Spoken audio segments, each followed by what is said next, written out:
Kapag ipinangako mo, matuto kang tuparin. Umpisaan natin sa dapat ang pangakong binitiwan, gawin, bigyan ng katuparan. Kahit may deadline, okay lang yan. Pangako yan at di dapat napapako yan. The more na hindi mo tinutupad yan, the more na nawawalan ka ng kwenta sa ibang tao. Oo naman, iba ang tingin sa nangako na gagawin.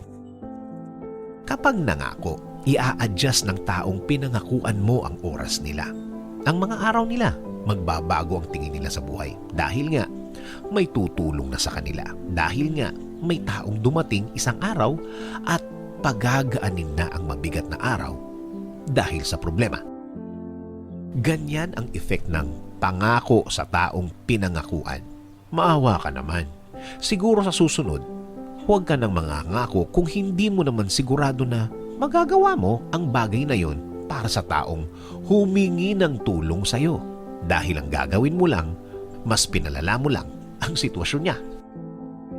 Isa pa, kung guilty ka na ikaw ang tumatakbo sa pangako, sinisira mo lang ang sarili mo every time na hindi ka tumutupad sa pangako mo. Siguro naman, pwede mong i-expect na kapag hindi ka tumupad ng pangako mo, syempre, baka maging laman ka ng isang kwento. At alam mo naman siguro ang ginagalawan mong mundo ngayon. Isang kasalanan lang, isang pagkakamali mo lang. Pagbibintangan ka na ng kung ano-ano. Marami nang sasabihin sa'yo. I-judge ka na nila. Isa lang ang nagawa mong mali. 100 ang opinyon na kasama. Ang isang delikado pa, kapag nagkita-kita ang mga taong binitiwan mo ng pangako na napako, ayun na, times 100 na naman ang mga opinyon dyan. Kung pag-uusapan kanila, parang ikaw na ang nag-imbento ng kasalanan sa mundong ibabaw. Masakit na, mahirap pa. Iyan ang mangyayari kung patuloy kang magpapako ng mga pangako mo. Baka makarating sa mga taong kailangan mo ng tiwala, mga taong may kailangan ka sana. Ngayon, makukwestiyon na ang pagkatao mo, ang integridad mo. Ngayon, mas malaki na ang balik sa'yo dahil ayaw mo lang magsabi ng, no, hindi ko kaya yan.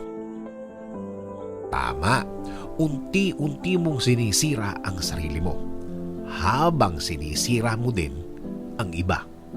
Kapag hindi kaya, sabihin mo, pwede ka naman magsabi ng, no promises ha, pero I will try my best. That way, di sila masyadong aasa. Meaning, gagawa at hahanap pa din sila ng ibang paraan. Sabi nga sa Zechariah 8:16, these are the things which you should do. Speak the truth with one another. Judge with truth and pronounce the judgment that brings peace in the courts at your gates.